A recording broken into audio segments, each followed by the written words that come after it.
À 23h47, par une nuit humide de jeudi, Claire Thompson est sortie du Hawthorne Inn, le visage éclairé par un sourire timide, presque triomphant. Les caméras de surveillance ont filmé chacun de ses pas dans l'obscurité, sans qu'elle se rende compte que des dizaines de vies avaient déjà été bouleversées à jamais à cause d'elle. L'information avait été transmise par un appel anonyme « Vous devez vous intéresser à elle, elle n'est pas celle qu'elle prétend être ». En quelques heures, la police avait reconstitué un schéma inquiétant. Des hommes à travers toute la ville avaient été testés positifs au VIH et avaient tous un point commun. Une mystérieuse jeune femme qu'ils n'avaient rencontrée qu'une seule fois. L'enquête soulevait plus de questions qu'elle n'apportait de réponses. Comment personne n'avait-il rien remarqué? Pourquoi les infections semblaient-elles ciblées? Et le plus effrayant, agissaient-elles seules? À l'extérieur de l'hôtel, l'air était lourd. Les lampadaires bourdonnaient faiblement au-dessus des têtes. De l'autre côté de la ville, les urgences étaient plongées dans la confusion, la colère et la peur. Des hommes désemparés, leur vie brisée par une main invisible. Et Claire, qui semblait si ordinaire, si inoffensive, était déjà passée à sa prochaine destination. Mais la vérité sur ce qui l'avait conduite ici était bien plus sombre que quiconque pouvait l'imaginer. Avant d'aller plus loin, n'oubliez pas de vous abonner et d'activer les notifications. Rejoignez une communauté qui dévoile les vérités cachées que les autres ont trop peur de révéler. De nouvelles histoires, des rebondissements choquants et des émotions brutes chaque semaine. Ne manquez pas la suite. Participez à quelque chose d'inoubliable. Claire Thompson a grandi dans un quartier calme de la banlieue de Savannah, en Géorgie. Dès son plus jeune âge, sa vie a été régie par des règles strictes et des attentes élevées. Ses parents, profondément religieux et respectés au sein de la communauté, croyaient en la discipline, la modestie et le pouvoir de la prière. Le dimanche était réservé à l'église, les jours de semaine à l'école et aux tâches ménagères. Claire, avec ses cheveux bruns soyeux et ses grands yeux scrutateurs, a appris à vivre entre ces murs invisibles, en prenant soin de ne pas décevoir. C'était le genre de fille que les professeurs louaient, polie, studieuse, toujours assise au premier rang. Les amis, cependant, étaient un luxe rare. L'éducation protégée de Claire la rendait maladroite dans ses relations. Elle passait la plupart de ses soirées à aider sa mère à préparer le dîner ou recroqueviller avec un livre, tandis que ses camarades allaient à des fêtes auxquelles elle n'était jamais autorisée à se rendre. Malgré son isolement, Claire nourrissait le rêve secret de devenir indépendante. Elle fantasmait souvent sur la vie au-delà des frontières endormies de sa ville, s'imaginant marcher dans les rues animées des grandes villes où personne ne connaissait son nom. Ces murs n'étaient pas construits par peur du monde, mais par des années d'attente des autres, qui la rendaient désespérée de goûter à la liberté. À 19 ans, Claire a obtenu une bourse pour étudier dans une université locale. Cela devait être son premier véritable pas vers l'autonomie. Elle a emménagé dans une petite chambre, dans une résidence universitaire, suffisamment proche pour pouvoir rentrer chez elle chaque semaine, mais suffisamment loin pour prendre un nouveau départ. Pour la première fois, elle pouvait faire ses propres choix, ce qui lui procurait à la fois de l'excitation et de la peur. Au début, Claire est restée prudente. Elle allait en cours, étudiait beaucoup et gardait la tête baissée. Mais la vie universitaire bouillonnait autour d'elle. Des groupes qui riaient dans la cour, des livraisons de pizza tard le soir, des sorties improvisées à la plage. Elle observait tout cela de loin, comme une étrangère qui jette un œil sur un monde dont on l'avait mise en garde, mais qu'elle n'avait jamais vraiment connu. Tout dans son apparence respirait l'innocence. Elle portait des vêtements modestes, avait les cheveux simples, tressés ou attachés en queue de cheval, et ne se maquillait presque jamais. Pourtant, sous cette apparence soignée, une rébellion silencieuse couvait, un désir d'être vue, d'être choisie, d'appartenir à un groupe. Claire était très proche de Rebecca Lewis, sa colocataire. Rebecca était tout le contraire de Claire, audacieuse, extravertie et n'ayant pas peur de défier l'autorité. C'est Rebecca qui a poussé Claire à se rendre à une fête universitaire, une décision qui allait bouleverser sa vie à jamais. La vulnérabilité de Claire n'était pas seulement émotionnelle, elle était profondément enracinée dans son désir de relations humaines. Elle voulait faire confiance, être aimée sans condition. Mais dans un monde qu'elle comprenait à peine, entourée de personnes qui ne partageaient pas son milieu protégé, Claire n'était absolument pas préparée au danger qui l'attendait. Ce qu'elle ne savait pas, ce qu'elle ne pouvait pas savoir, c'est que son besoin de liberté et d'acceptation allait bientôt se heurter de plein fouet à la trahison. Une trahison si profonde qu'elle allait allumer un feu en elle. Un feu qui allait consumer non seulement son propre avenir, mais aussi celui de nombreuses autres personnes. Pendant ses premiers mois à l'université, Claire Thompson a vécu prudemment, comme si elle marchait sur des œufs dans un champ de mines invisibles. Elle assistait assidûment aux cours, gardait sa chambre méticuleusement propre et appelait ses parents tous les dimanches soirs. Sa vie semblait sûre, structurée, mais sous cette surface lisse, une soif implacable bouillonnait. Claire voulait plus que des horaires et des prières silencieuses, plus que d'être la fille sur laquelle on pouvait toujours compter, mais dont personne ne se souvenait. Elle voulait être vue, se sentir vivante, écrire une histoire différente de celle que ses parents avaient tracée pour elle depuis sa naissance. La pression montait lentement en elle. Elle grandissait à chaque fois qu'elle voyait ses camarades de classe rire sous les chaînes, allongés sur des couvertures de pique-nique, lançant des frisbees sans souci. Elle s'intensifiait lorsqu'elle regardait Rebecca partir à des fêtes dans des robes éblouissantes que Claire n'oserait jamais porter. Elle bouillonnait lorsqu'elle parcourait les réseaux sociaux, regardant les autres vivre des vies qu'elle ne pouvait qu'imaginer. À l'arrivée du semestre de printemps, Claire avait désespérément besoin de changement. Elle aspirait à se débarrasser de l'identité étouffante de la bonne fille, et à faire un pas, ne serait-ce qu'une fois, vers l'inconnu. Elle voulait la liberté, la passion, la spontanéité.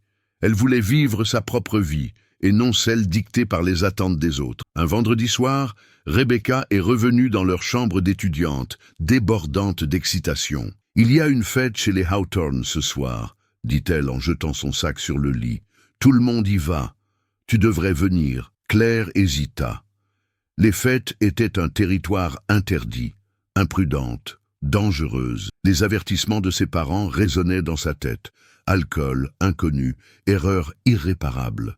Mais quelque chose en elle s'est brisé ce soir-là. Peut-être était-ce la monotonie de sa routine, peut-être était-ce la solitude qu'elle portait comme une seconde peau, ou peut-être était-ce le simple désir humain d'appartenir enfin à un groupe. « Je vais y réfléchir », marmonna-t-elle. Mais au fond d'elle-même, elle savait déjà qu'elle y irait. Rebecca rayonnait. « Ce sera sympa, je te le promets. Tu mérites bien une soirée de détente. » Pendant des heures, Claire se demanda quoi porter, avant de finalement opter pour une tenue simple mais flatteuse, modeste selon tous les critères, mais suffisamment rebelle pour la faire se sentir différente. Elle se reconnaissait à peine dans le miroir, le cœur battant à tout rompre sous l'effet de la peur et de l'excitation. Alors qu'elles approchèrent de la maison des Hawthorne, Claire sentit ses nerfs vibrer sous sa peau. La musique résonnait à travers le sol. Des rires et des cris s'échappèrent des portes ouvertes. Les lumières clignotaient comme des balises, l'invitant à entrer dans un monde qu'elle n'avait observé que de loin. Dès qu'elle franchit le seuil, une étrange alchimie se produisit. L'odeur de la bière, de la sueur et de l'eau de Cologne bon marché flottait dans l'air. Les corps se pressaient les uns contre les autres, formant un kaléidoscope de mouvements et de sons. Claire s'accrocha d'abord à Rebecca, se fondant dans le décor. Mais sa panique initiale commença à se dissiper à mesure qu'elle s'imprégnait de l'atmosphère. Quelqu'un lui tendit un verre, un gobelet en plastique, rempli d'un liquide sucré et brûlant. Elle hésita puis prit une gorgée prudente. C'était horrible, mais cela la rendit plus courageuse. En quelques minutes, elle se retrouva entraînée dans des conversations avec des gens dont elle oublia aussitôt les noms. Elle rit à des blagues qu'elle comprenait à peine. Elle dansait maladroitement dans un coin du salon, et pour la première fois de sa vie, elle se sentait normale. Les barrières invisibles qu'elle avait érigées au fil des ans commençaient à s'effriter. C'est alors qu'elle l'aperçut. De l'autre côté de la pièce bondée, une silhouette grande et assurée était appuyée contre l'encadrement de la porte de la cuisine. Ethan Black. Il dégageait un magnétisme indéniable, ses yeux sombres balayant la fête d'un regard nonchalant jusqu'à ce qu'il se pose sur elle. Un sourire lent et complice se dessina sur son visage. Claire sentit un choc électrique la traverser. Ethan s'approcha avec un charme naturel. Sa voix était douce, ses questions désarmantes. Contrairement aux autres, il l'écoutait quand elle parlait. Il riait de ses blagues nerveuses. Il la faisait se sentir intéressante, désirée, voire spéciale. Les heures passèrent sans qu'il s'en rende compte. Un verre en entraîna un deuxième, puis un troisième. Claire rit de plus en plus librement, ses inquiétudes s'estompant. Quand Ethan suggéra d'aller dans un endroit plus calme, elle n'hésita presque pas. Elle était enivrée par l'alcool, certes, mais surtout par l'idée qu'un homme comme lui puisse choisir une femme comme elle. Ils quittèrent la fête et errèrent dans les rues tranquilles, parlant de tout et de rien. Le monde autour d'eux s'évanouit et pour une fois, Claire cessa de penser aux conséquences. Sous la lueur dorée des réverbères, Ethan lui prit la main. Claire la serra en retour, ignorant la petite voix dans sa tête qui lui disait d'être prudente. Cette nuit-là, Claire franchit un seuil de non-retour. Elle ne le savait pas encore, mais son désir le plus profond, celui d'appartenir, d'être aimée, de vivre, allait la mener sur un chemin si sombre qu'il allait engloutir tout ce qu'elle avait été. Et tout avait commencé par un simple « oui ». Le lendemain de la fête, Claire Thompson se réveilla avec un mal de tête lancinant et une confusion totale qu'elle ne parvenait pas à dissiper. La lumière du soleil, qui filtrait à travers la fenêtre de sa chambre, lui semblait trop vive, trop crue, comme si elle révélait des secrets qu'elle n'était pas prête à affronter. Son téléphone vibra, signalant un message de Rebecca. « Tu avais l'air si heureuse hier soir. Ethan est complètement sous ton charme. » Claire relut le message plusieurs fois, une vague d'excitation montant dans sa poitrine. Était-ce possible? Quelqu'un comme Ethan, si sûr de lui, si mondain, pouvait-il vraiment s'intéresser à quelqu'un comme elle? Au cours des jours suivants, elle s'accrocha à cette possibilité. Elle attendit anxieusement un SMS, un appel, n'importe quel signe de sa part. Mais le silence se prolongea jusqu'à devenir insupportable. Elle lui envoya un message, décontracté et prudent, et ne reçut qu'une seule réponse laconique quelques heures plus tard. « Occupé. À bientôt. » C'est alors que le sentiment de déception commença à s'installer. Pourtant, elle refusait de perdre espoir. Peut-être était-il débordé. Peut-être avait-il juste besoin de temps. Claire repassa leur soirée dans sa tête comme un film précieux, s'accrochant à chaque sourire, chaque regard, chaque mot qu'il avait prononcé et qui l'avait fait se sentir vivante. Mais le rêve commença rapidement à s'effriter. En moins d'une semaine, Claire se sentit mal. Au début, elle n'y prêta pas attention. Fatigue, fièvre, peut-être le stress. Mais les symptômes s'aggravèrent. Sueur nocturne, perte de poids inexpliquée, rhume persistant dont elle ne parvenait pas à se débarrasser. Rebecca remarqua son état. « Ma fille, tu as mauvaise mine », lui dit-elle en jetant une barre granola sur le bureau de Claire. « Tu devrais aller à la clinique du campus. » Claire n'y prêta pas attention. Elle ne voulait pas passer pour une fille qui réagissait de manière excessive. Elle se dit que ce n'était rien, que tout s'arrangerait. Mais au fond d'elle-même, une peur lancinante avait déjà pris racine. Lorsque les vertiges devinrent trop forts pour être ignorés, Claire prit enfin rendez-vous. Assise dans la salle d'attente stérile, elle tordait l'ourlet de sa manche entre ses doigts, se sentant comme une enfant attendant une punition. Le docteur Samuel Adams, un homme d'une 50aine d'années au visage aimable, était professionnel mais gentil. Il lui prescrivit une série d'examens de routine, l'assurant qu'il s'agissait probablement d'une grippe qui traînait. Claire s'accrocha à son optimisme comme à une bouée de sauvetage. Quelques jours plus tard, on la rappela. Elle s'assit sur la table d'examen, balançant nerveusement ses jambes, tandis que le docteur Adams entrait, un bloc-notes à la main. Son expression était différente cette fois-ci, plus tendue, plus sombre. « J'ai bien peur que les résultats ne soient pas ceux que nous espérions, » dit-il prudemment. « Vous êtes séropositive pour le VIH. » Pendant un instant, Claire crut avoir mal entendu. Le monde sembla basculer sur le côté et tout l'air se déchaîna dans la pièce. Elle le fixa, incapable de comprendre, tandis que les mots s'enfonçaient profondément en elle, s'ancrant dans ses os. Le VHL. Cela n'avait aucun sens. Elle n'avait été qu'avec Ethan. Une nuit, un seul homme. Les larmes brouillaient sa vision. Ses mains tremblaient de manière incontrôlable, tandis que le docteur Adams lui expliquait les prochaines étapes. Spécialiste, médicaments, plan de traitement. Mais Claire était incapable de se concentrer. Elle ne pensait qu'au sourire d'Ethan, à la façon dont il avait embrassé son front si tendrement, à la façon dont il l'avait entraînée dans son monde, pour finalement la laisser infecter, brisée. Dans les jours qui suivirent, le monde de Claire s'écroula. Elle quittait à peine sa chambre. Elle ignorait les coups inquiets de Rebecca à sa porte. Elle ne répondait plus aux appels de ses parents. La honte l'enveloppait comme une seconde peau, plus lourde et plus étouffante à chaque heure qui passait. Puis, un soir, en parcourant un forum anonyme du campus, elle tomba sur un fil de discussion intitulé « Ethan Black, restez loin de lui ». Des dizaines de messages, des dizaines de femmes, toutes racontant la même histoire. Ethan savait, il savait qu'il était séropositif et il avait couché avec elle malgré tout, sans protection, sans avertissement, sans culpabilité. Claire eut un haut le cœur. La rage et la trahison s'embrasèrent en elle comme un feu de forêt. Elle avait été une cible, une conquête, un moyen d'arriver à ses fins pour un homme qui considérait sa vie comme jetable. À ce moment-là, quelque chose s'est brisé en Claire. La naïveté qui l'avait guidée toute sa vie, la conviction que les gens étaient foncièrement bons, que le monde était juste, s'est complètement effondrée. Si Ethan pouvait passer sa vie à détruire les autres sans conséquence, pourquoi devrait-elle être celle qui saigne en silence?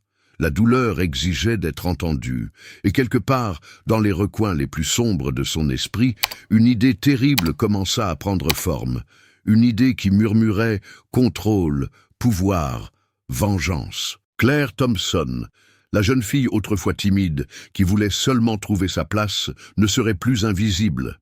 Si le monde voulait lui prendre quelque chose, elle lui reprendrait quelque chose en échange. C'est ainsi que, le cœur brisé et l'avenir réduit en cendres, Claire prit une décision qui allait changer à jamais non seulement son destin, mais aussi la vie de dizaines d'inconnus qui ne se doutaient de rien.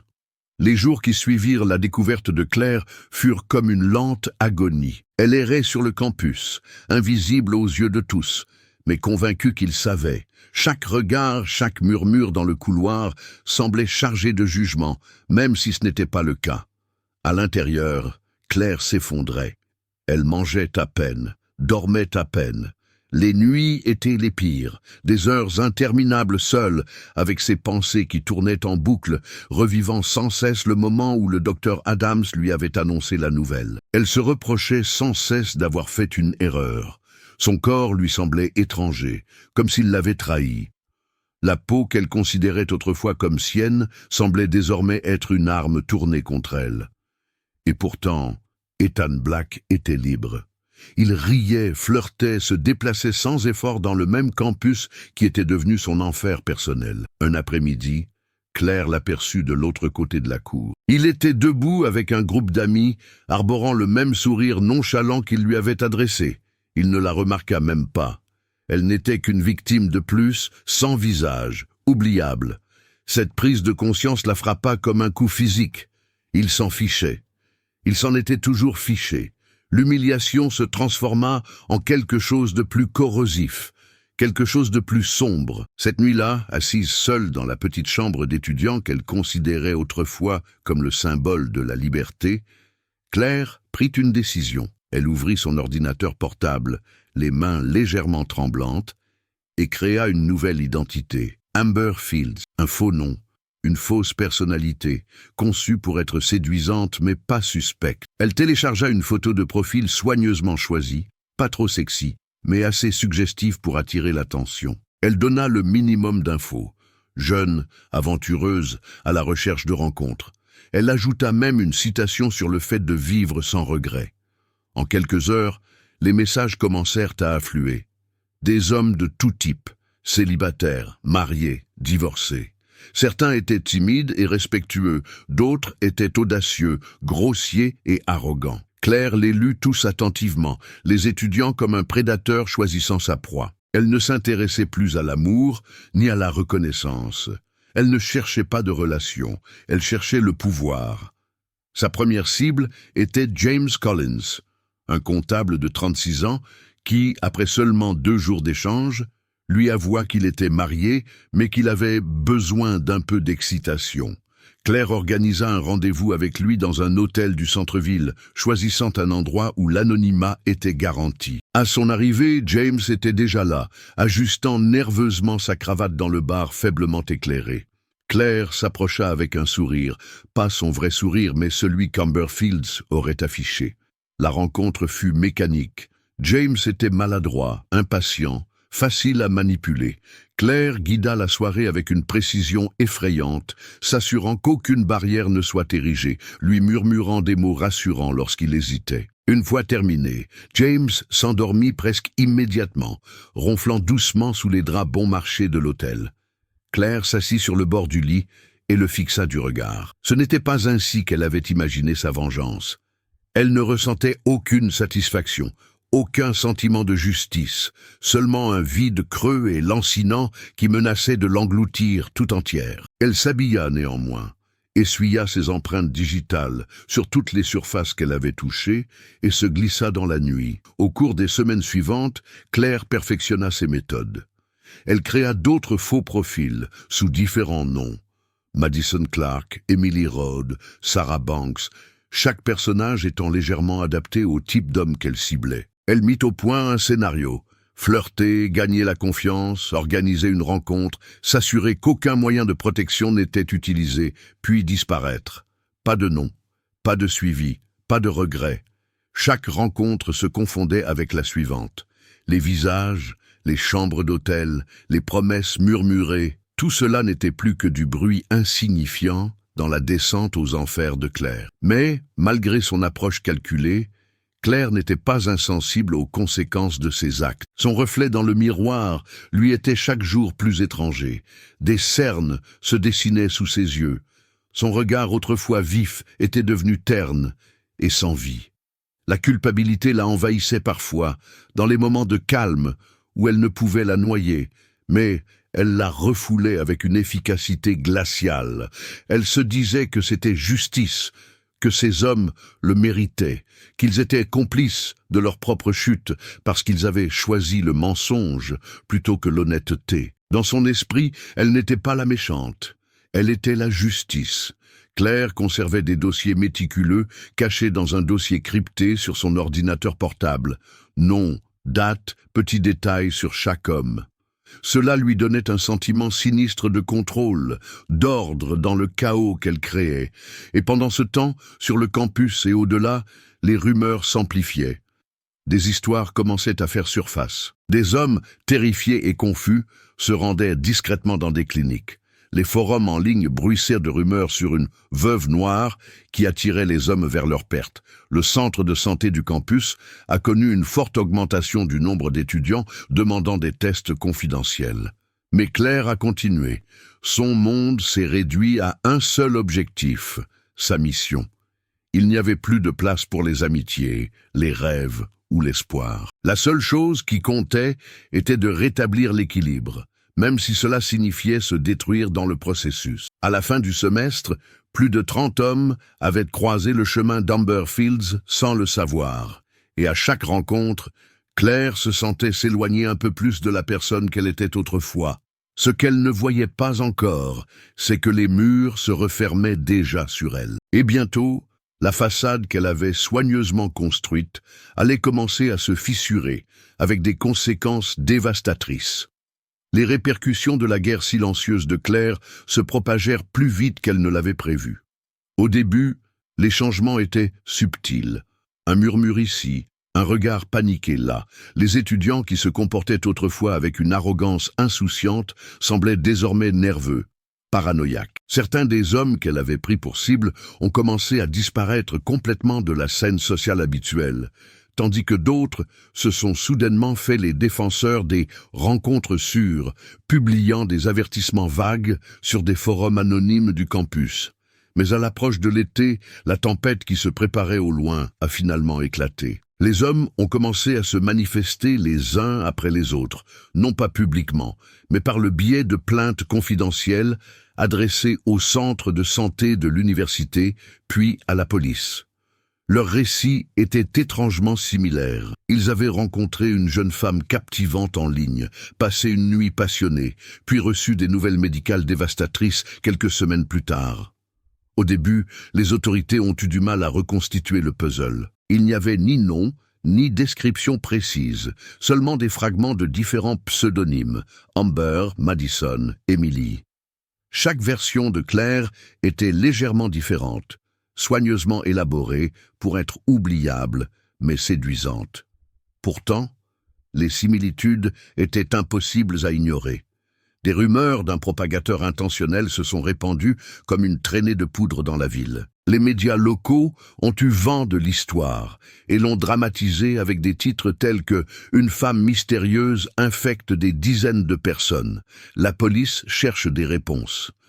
La peur s'est propagée dans la communauté plus rapidement que n'importe quel virus.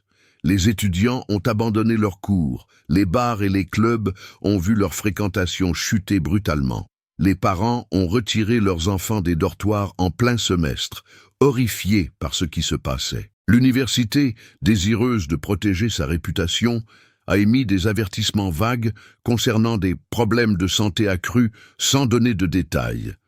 Mais à ce moment-là, tout le monde était au courant. La ville était en proie à une paranoïa qui transformait les amis en suspects et les amoureux en menaces. Claire, quant à elle, observait le chaos qu'elle avait créé avec un détachement engourdi. Elle savait que la tempête finirait par atteindre son seuil, c'était inévitable. Mais pour l'instant, elle était invisible, cachée à la vue de tous, parmi la foule qu'elle avait autrefois tant rêvé de rejoindre. Chaque interaction dont elle était témoin, chaque câlin entre amis, chaque flirt timide dans un café, lui semblait désormais étranger. Elle ne faisait plus partie de leur monde. Elle était devenue tout autre chose. Un fantôme hantant les marges de la normalité, un rappel vivant que la confiance pouvait être fatale. Le poids émotionnel s'accumulait d'une manière qu'elle n'avait pas prévue. Claire était tourmentée par des cauchemars, des visions fiévreuses et déformées des visages des hommes qu'elle avait pris pour cible, leur bouche articulant, sans un son, des accusations qu'elle ne supportait pas d'entendre. Elle se réveillait en haletant dans l'obscurité, trempée de sueur, le poids de ses actes pesant chaque jour un peu plus lourdement sur ses épaules. Son corps commença également à la trahir. Elle maigrit, son teint autrefois éclatant, laissant place à une pâleur creuse. Les tâches simples devenaient épuisantes. Les conversations étaient laborieuses. Même respirer semblait parfois demander un effort conscient. Elle a complètement arrêté d'aller en cours, ignorant les emails de ses professeurs et les messages inquiets de Rebecca. Sa chambre universitaire s'est transformée en une cellule de prison où régnait le silence et le regret. Et pourtant, une partie d'elle refusait d'arrêter. Une partie d'elle s'accrochait désespérément à sa justification initiale. Ils le méritaient, ils étaient complices. Je ne suis que la conséquence, mais dans les rares moments d'honnêteté brutale, Claire ne pouvait ignorer une vérité plus profonde. Tous les hommes qu'elle avait pris pour cible n'étaient pas comme Ethan. Certains étaient simplement seuls, d'autres étaient stupides. D'autres encore étaient simplement humains, à la recherche d'un lien dans un monde qui leur semblait souvent insupportablement froid. Cette prise de conscience la rongeait. Elle brouillait la morale manichéenne à laquelle elle s'était accrochée au début de sa mission, la remplaçant par un vide gris infini dans lequel elle ne savait pas naviguer. Elle essayait de réprimer ses doutes en se concentrant sur la logistique, changer plus souvent de profil, utiliser différents lieux de rendez-vous, éviter les visages familiers. Mais la tension était désormais palpable. Chaque nouvelle rencontre lui semblait plus lourde, comme si elle portait un poids qu'elle ne pouvait plus supporter. Le point de rupture survint un soir, où Claire rencontra Derek Williams. Contrairement aux autres, Derek était gentil, presque à en être douloureux. Il cherchait ses mots, rougissait quand elle riait à ses blagues, la traitait avec une tendresse dont elle ne savait pas qu'elle lui manquait. Quelque chose en elle s'est brisé. Pour la première fois depuis le début de cette spirale, Claire a hésité. Elle se surprit à prolonger leur conversation, à vouloir en savoir plus sur lui au lieu de se précipiter vers une conclusion inévitable. Lorsque Derek lui parla de ses rêves, des rêves modestes et sincères, de se construire une vie dont il pourrait être fier, Claire ressentit une douleur qu'elle croyait avoir perdue à jamais. L'espoir. Mais avec l'espoir vint une culpabilité écrasante. Elle ne méritait pas quelqu'un comme Derek. Elle ne méritait ni pardon, ni rédemption. Pourtant, cette rencontre laissa une cicatrice qu'elle ne pouvait ignorer. Au cours des jours suivants, Claire essaya de mettre cela de côté, essaya de poursuivre sa croisade avec la même efficacité froide. Mais ce n'était plus pareil. Les victoires creuses sonnaient encore plus creuses, et au fond d'elle-même, elle savait qu'elle ne pouvait pas continuer ainsi. Les murs se refermaient sur elle, les visages qu'elle avait blessés, les vies qu'elle avait bouleversées occupaient chaque jour davantage ses pensées. Et même si elle n'avait pas encore été prise, Claire comprenait qu'aucun déguisement, aussi ingénieux soit-il, ne pourrait cacher la vérité éternellement. Le véritable dommage, le dommage irréversible et dévastateur, ne touchait pas seulement ces personnes.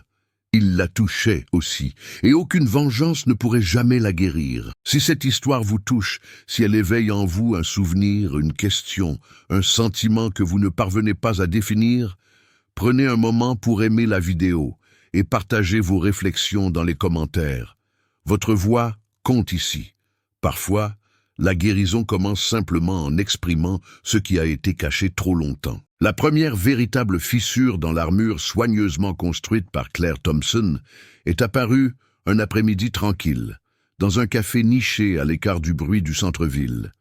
Elle avait accepté de revoir Derek Williams contre son gré. Elle se disait que cela faisait partie de son numéro, une nouvelle rencontre à accomplir, un nouveau nom à ajouter à sa liste qui ne cessait de s'allonger.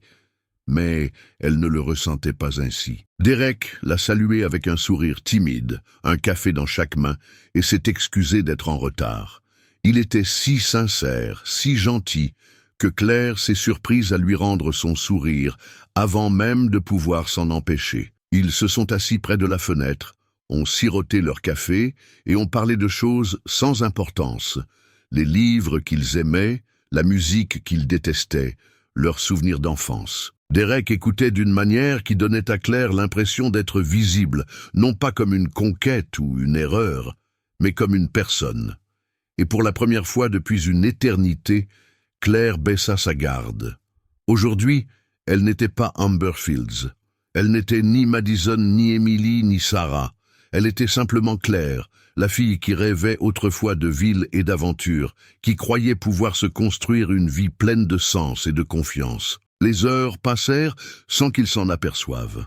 Quand ils se séparèrent, Derek l'accompagna jusqu'à l'arrêt de bus, hésitant avant de lui demander s'il pourrait la revoir. Claire se figea. 1000 avertissements hurlaient dans son esprit. Elle n'avait pas le droit d'accepter, pas le droit de le laisser entrer dans sa vie. Mais contre tous les instincts qu'elle avait développés pour survivre, elle acquiesça. « Oui, dit-elle doucement. J'aimerais bien. » Dans les jours qui suivirent, le monde de Claire changea de manière presque imperceptible. Son obsession pour la recherche de nouvelles proies s'estompa. Elle passait plus de temps à envoyer des SMS à Derek, à rire de ses mauvaises blagues, à le retrouver pour des rendez-vous autour d'un café qui se prolongeait tard dans la nuit. Elle recommençait à se souvenir de ce que c'était que d'exister sans secret, et cela la terrifiait. Car à chaque nouveau souvenir qu'il créait, la honte de Claire grandissait. Elle vivait un mensonge, et Derek ne le méritait pas. Pourtant, la peur de perdre ce petit bout de normalité la paralysait. Pendant ce temps, en dehors de sa fragile bulle, l'enquête s'intensifiait. L'inspectrice Linda Carter avait été affectée à cette affaire qui prenait de l'ampleur et comptait désormais plus de 40 victimes. La police savait qu'elle avait affaire à un délinquant en série, mais les progrès étaient lents.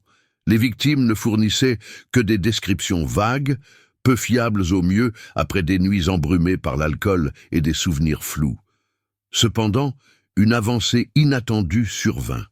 Une victime, un homme marié nommé James Collins, avait secrètement enregistré une partie de sa rencontre. Sa culpabilité l'avait poussé à conserver tous les éléments de preuve qu'il avait pu trouver. Lorsque les détectives ont visionné la vidéo, ils ont remarqué un détail distinct. Un petit tatouage sur le poignet de la femme, partiellement caché par un bracelet. Une minuscule constellation d'étoiles. La vidéo n'était pas assez claire pour identifier un visage, mais le tatouage était un indice, quelque chose de réel, quelque chose à poursuivre. Des affiches ont été placardées sur le campus, discrètes mais effrayantes. Des informations anonymes ont commencé à affluer. Et l'une d'elles a mis la police sur la piste de Claire Thompson, une fille qui correspondait à la description générale.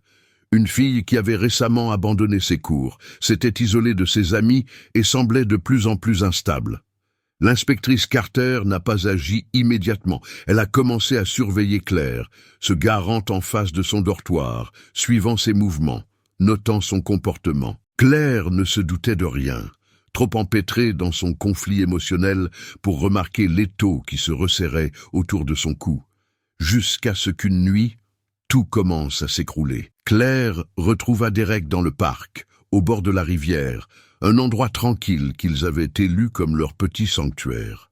Ils s'assirent sur un banc, partageant un cornet de frites et riant sous le ciel violet qui s'assombrissait. À un moment donné, Derek sortit quelque chose de la poche de sa veste, un petit bracelet qu'il avait fabriqué à partir de cordons tressés. « Je sais que c'est idiot, » dit-il, rougissant d'embarras.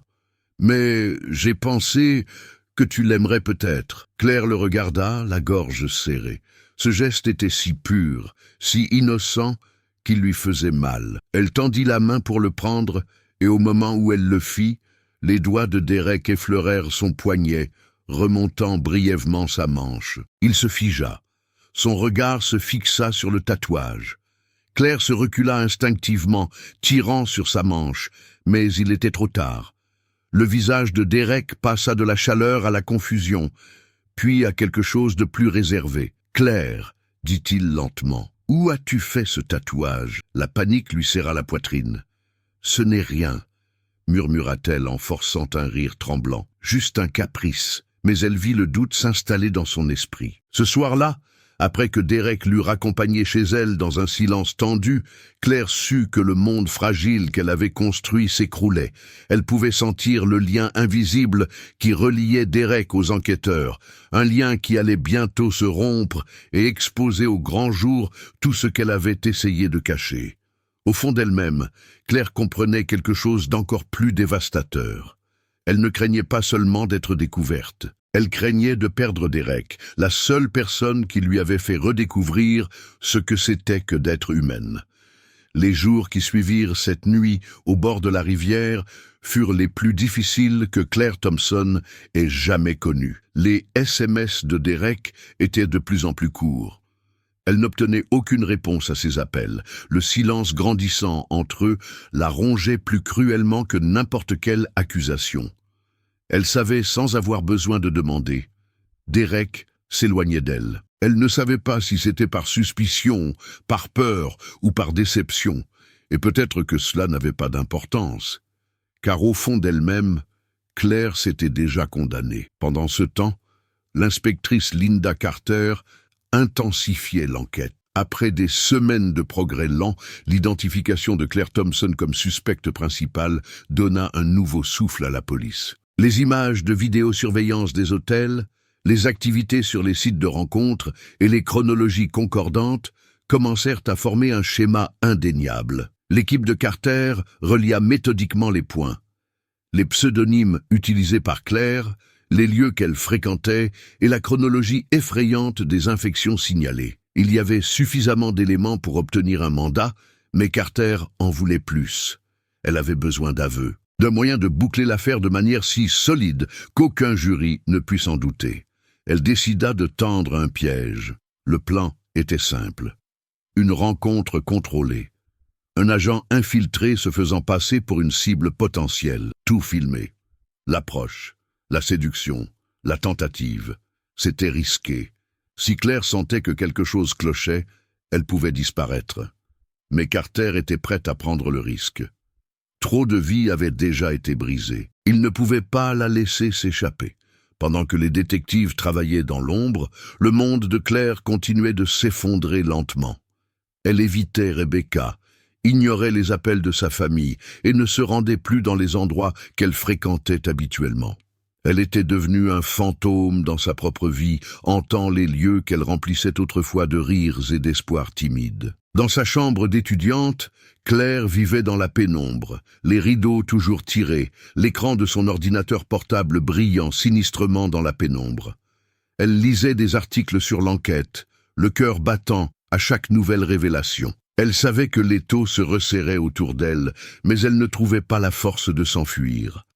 Elle ne voulait plus fuir. La personne qu'elle était devenue, celle qui souriait gentiment tout en ruinant des vies, lui était désormais étrangère, comme un mauvais rêve dont elle ne pouvait se réveiller complètement. Claire pensait constamment à Derek, à ses blagues maladroites, à la façon dont il la regardait comme si elle comptait pour lui.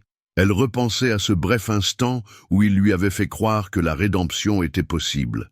Mais elle avait empoisonné cela aussi. Un soir pluvieux, Claire se rendit à l'arrêt de bus sans réfléchir, sa capuche rabattue sur sa tête pour se protéger du froid.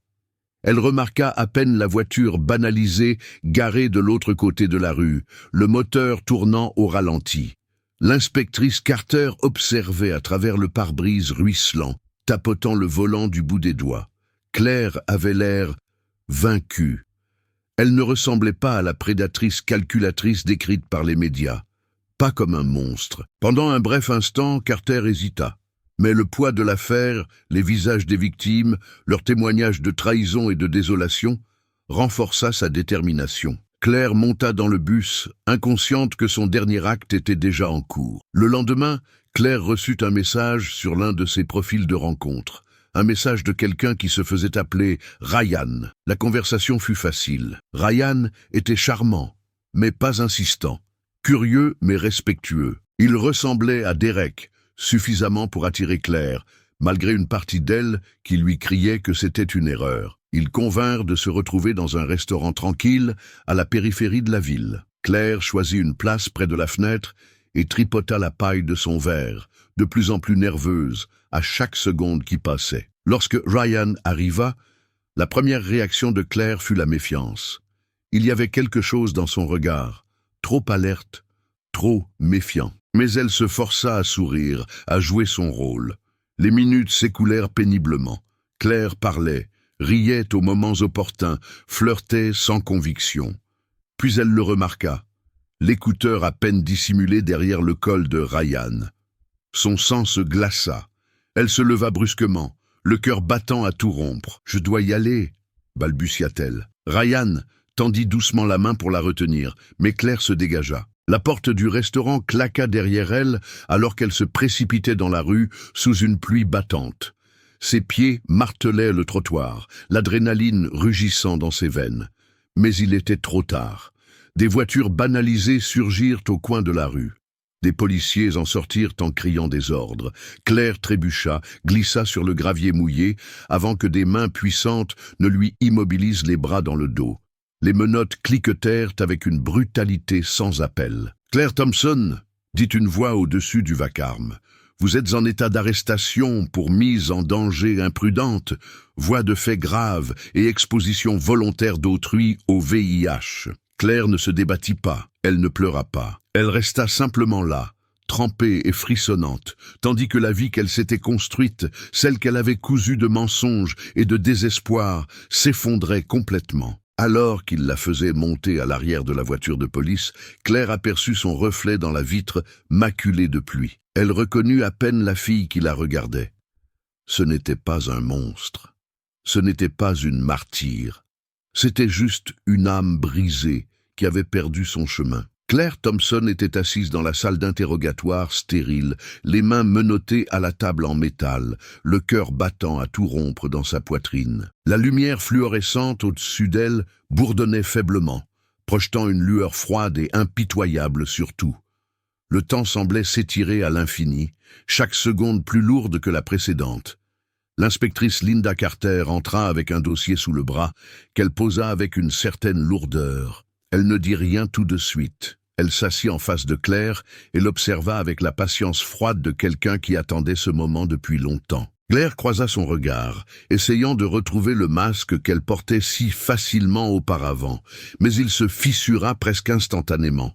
Elle était trop fatiguée, trop brisée. « Nous savons ce que vous avez fait », dit Carter calmement en ouvrant le dossier pour révéler une pile de rapports, de photographies et de déclarations de victimes. « Vous avez fait beaucoup de mal à beaucoup de gens, Claire. » Claire baissa les yeux, la honte brûlant plus fort que les menottes qui lui serraient les poignets. « Nous avons les registres de l'hôtel, les images de vidéosurveillance, les journaux de discussion en ligne, des témoins.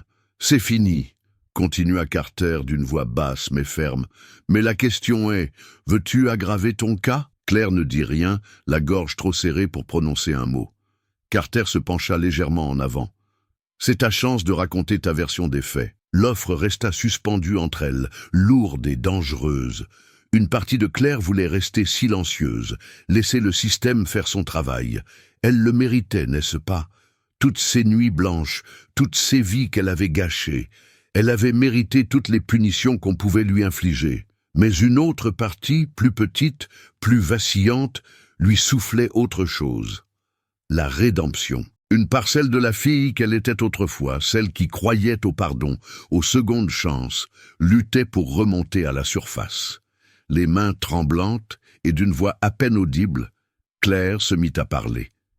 Elle leur raconta tout. À propos d'Ethan Black, à propos de la trahison, à propos du diagnostic qui avait brisé son monde, à propos de la rage et du désespoir qui l'avait consumée jusqu'à ce qu'elle ne puisse plus que se débattre aveuglément, désespérément, essayant de retrouver un semblant de contrôle.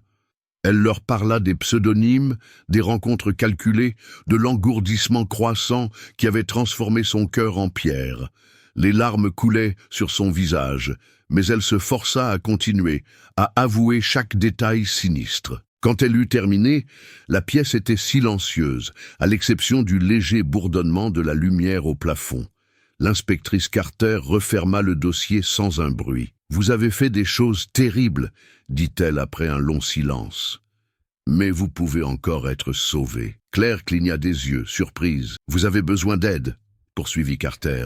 « Pas seulement d'une punition, d'aide. » La procédure judiciaire se déroula rapidement après cela. Les preuves étaient accablantes. Les aveux de Claire accablants mais honnêtes. Son avocat négocia un accord, une peine réduite en échange d'une coopération totale et d'un traitement psychiatrique obligatoire. Le procès fut brutal. Une à une, les victimes se présentèrent à la barre, le visage marqué par la douleur et la trahison. Elles parlèrent de la nuit qui avait changé leur vie à jamais, de la peur, de la honte, de la colère. Claire écouta chaque mot, sans détourner le regard, sans chercher à s'excuser.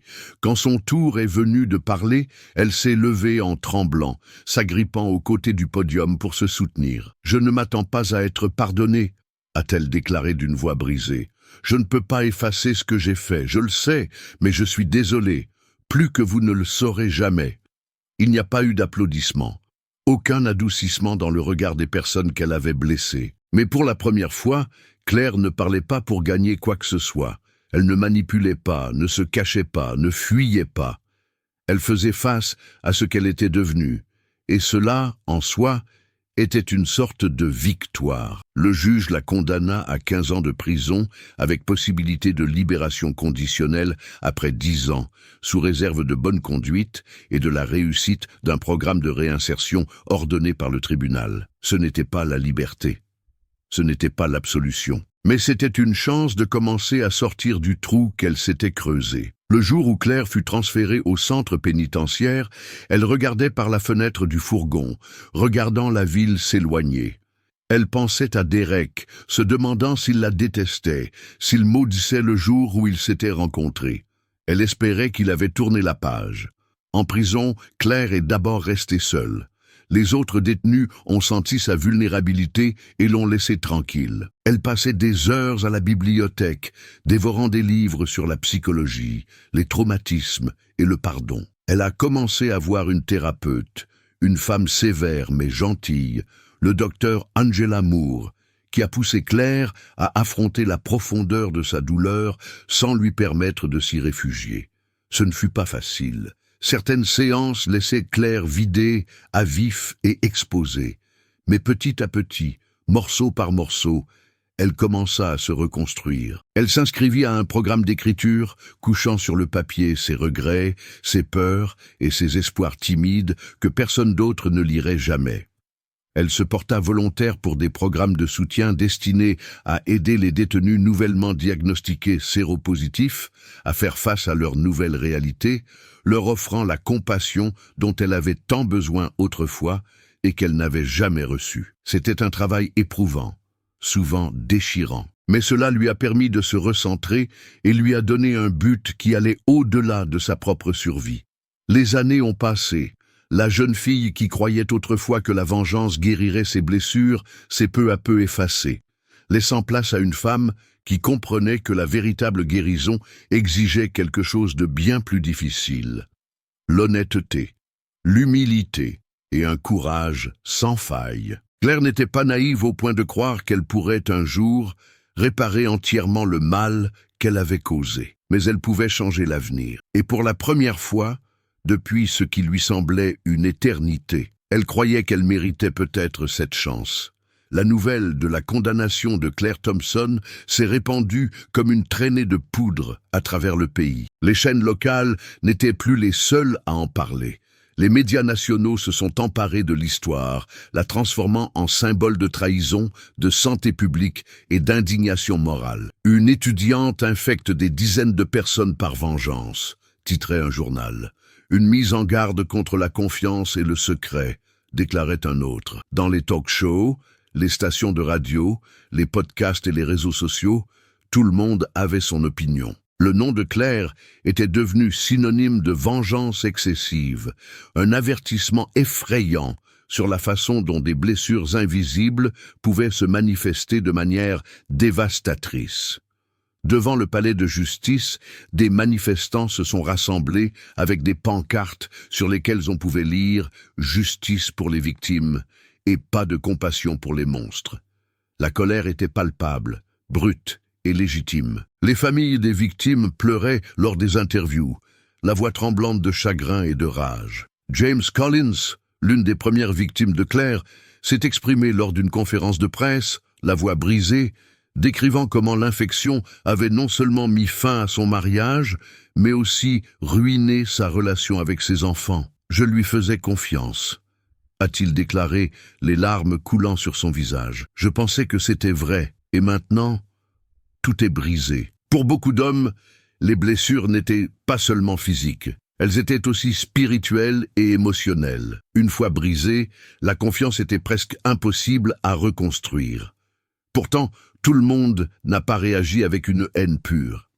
Certains défenseurs de la santé mentale se sont manifestés, exhortant le public à prendre en considération le tourment psychologique que Claire avait dû endurer pour sombrer dans une telle noirceur. Ils n'ont pas excusé ses actes, personne ne l'a fait, mais ils ont remis en question le récit d'une pure méchanceté. Une douleur non traitée peut devenir une arme, a déclaré le docteur Marissa Green, spécialiste des traumatismes, qui est intervenu dans plusieurs émissions d'information.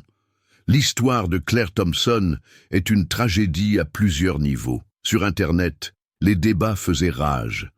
Certains voyaient Claire comme une prédatrice calculatrice qui ne méritait aucune pitié. D'autres, en particulier ceux qui connaissaient bien les réalités des traumatismes et des abus, la considéraient comme un être humain brisé, consumé par sa propre souffrance. Derek Williams a observé toute l'affaire de loin, se sentant pris entre deux mondes. Il n'avait pas parlé à Claire depuis son arrestation. Il avait fait une brève déclaration à la police, confirmant leur rencontre, mais insistant sur le fait qu'il n'avait pas été blessé. Son nom, heureusement, n'avait pas été divulgué dans les médias. Mais il portait ce poids tous les jours. Il ne pouvait pas la détester, malgré tous ses efforts. Il se souvenait de son sourire au bord de la rivière, de son rire timide et sincère, de la façon dont elle le regardait, comme s'il était la seule chose solide dans un monde de mensonges. Ses souvenirs lui faisaient mal. Derek était rongé par la culpabilité. Culpabilité de ne pas avoir vu les signes plus tôt. Culpabilité d'éprouver encore des sentiments pour elle, même après tout ce qui s'était passé. Parfois, tard dans la nuit, il se demandait s'il aurait pu la sauver s'il avait tendu la main plus tôt, s'il avait vu la douleur qui se cachait derrière ses sourires. Mais c'étaient des pensées stupides. Claire avait fait ses choix, et maintenant elle en payait le prix. Rebecca Lewis, l'ancienne colocataire de Claire, fut prise au dépourvu par cette révélation. Elle donna des interviews, la voix tremblante, décrivant la Claire qu'elle avait connue. Calme, gentille, qui avait du mal à s'intégrer, mais jamais malveillante.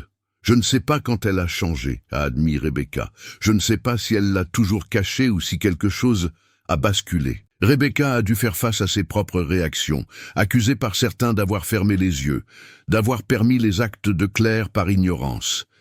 Elle s'est retirée de la vie publique, hantée par l'idée que peut-être, juste peut-être, elle aurait pu changer le cours des choses si elle avait été une meilleure amie. À l'université, les politiques ont changé du jour au lendemain. Des séances d'éducation sanitaire obligatoires ont été mises en place. Les services de conseil ont été renforcés. Les systèmes de signalement anonyme ont été améliorés. Ils ne pouvaient pas effacer ce qui s'était passé, mais ils pouvaient essayer d'empêcher que cela se reproduise. Pourtant, les rumeurs persistaient dans les couloirs. Les étudiants se regardaient avec une nouvelle méfiance, la confiance ayant fait place à la suspicion. Les répercussions se sont fait sentir au-delà du campus. Les cliniques locales ont signalé une augmentation des tests, non seulement pour le VIH, mais aussi pour d'autres infections sexuellement transmissibles. Les applications de rencontres ont enregistré une baisse des nouvelles inscriptions. Les gens étaient plus réticents à rencontrer des inconnus, plus lents à faire confiance. C'était comme si une cicatrice invisible avait été gravée sur toute la communauté. Une cicatrice qui mettrait des années à guérir complètement, si tant est qu'elle guérisse un jour. En prison, Claire observait le monde réagir de loin. Elle voyait les reportages, les manifestations, les débats. Elle voyait les visages de ses victimes, déformés par la douleur, diffusés en boucle sur les écrans de télévision qu'elle ne pouvait pas éteindre. Chaque visage lui rappelait ce qu'elle avait fait. Chaque larme était un poids qu'elle portait.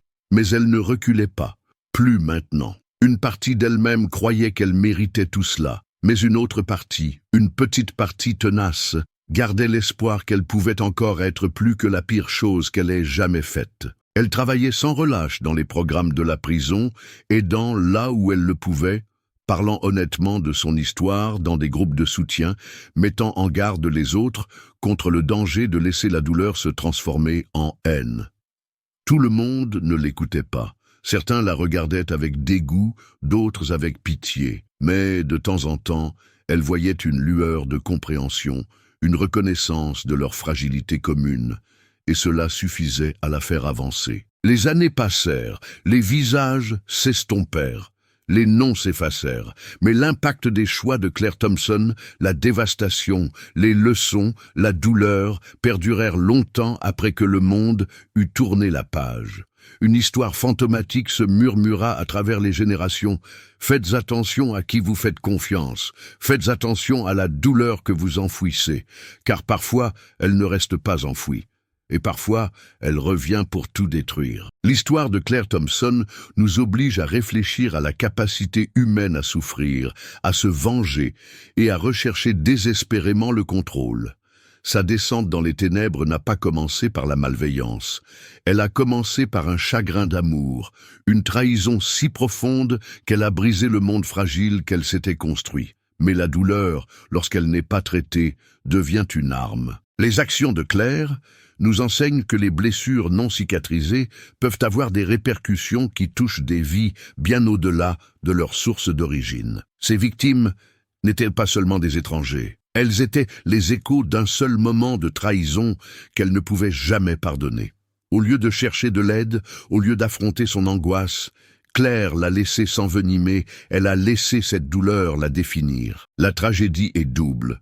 Le mal irréversible qu'elle a infligé à des dizaines de personnes innocentes et la destruction de sa propre humanité dans le processus. La justice a été rendue au sens juridique du terme, Mais une question plus large subsiste. Qu'est-ce qui aurait pu être différent? Une conversation plus ouverte sur les traumatismes et la santé mentale aurait-elle pu sauver Claire avant qu'elle ne franchisse cette ligne invisible? Quelqu'un aurait-il pu voir les signes avant-coureurs? Claire aurait-elle pu demander de l'aide avant de se perdre complètement? Nous imaginons souvent le mal comme quelque chose de monstrueux, d'étranger, séparé du monde quotidien dans lequel nous vivons. Mais l'histoire de Claire brise cette illusion. Le mal parfois n'est que la lente érosion d'une bonne personne qui s'est égarée et s'est convaincue qu'il n'y avait pas de retour en arrière possible. Cela nous oblige à reconnaître que la vengeance, aussi justifiée soit-elle sur le moment, ne guérit jamais la blessure initiale.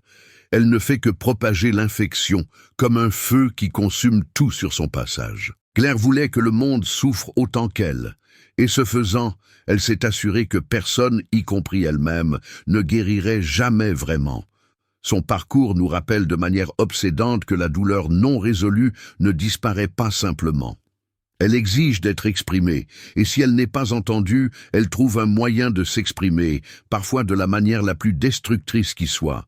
Le pardon, aussi difficile soit-il, reste le seul véritable antidote à la vengeance. Et la guérison, aussi chaotique et imparfaite soit-elle, nécessite de la vulnérabilité, de la patience et la volonté d'affronter les ténèbres plutôt que de les fuir. L'histoire de Claire n'est pas seulement une histoire de crimes et de châtiments. C'est un miroir qui nous invite à regarder nos propres cicatrices, nos propres colères cachées, et à nous demander, allons-nous choisir de guérir ou allons-nous laisser notre douleur devenir une arme? En fin de compte, le choix appartient à chacun d'entre nous. Les années ont passé tranquillement derrière les murs de béton et les barbelés où Claire Thompson vivait désormais. La vie en prison était monotone et punitive, mais elle lui a aussi apporté quelque chose d'inattendu, la clarté. Dans un endroit dépourvu de distractions et de faux semblants, Claire a été confrontée à la personne qu'elle était devenue et aux fragments de celle qu'elle était autrefois.